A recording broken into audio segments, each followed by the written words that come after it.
দর্শক দেখেন আমাদের গাড়িতে কালার কিভাবে হয়। আমরা যে চায়না কালারটা করি খুব সুন্দর, দেখেন কালারের কাজ চলছে, এটার পর বর্ডার চলবে। এটা আমাদের কালার ইঞ্জিনিয়ার আগুন ভাই,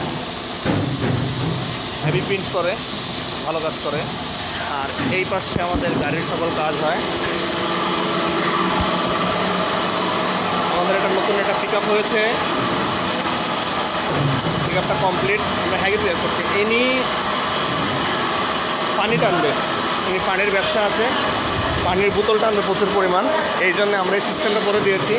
দেখেন ডবল পার্টের পিছনে ডালা বানিয়েছি, এই পার্ট খুলে দিলে হাফ হয়ে যায়। এটা কমপ্লিট ভিডিও পেলে খুব সুন্দর লাগবে দেখতে, তখন দেখাবো ইনশাল্লাহ। হ্যাভি চাকা 412 দিয়ে এটা কমপ্লিট হবে। আপনারা যারা গাড়ি বানাতে চান আমাদের ডিসপ্লেতে নাম্বার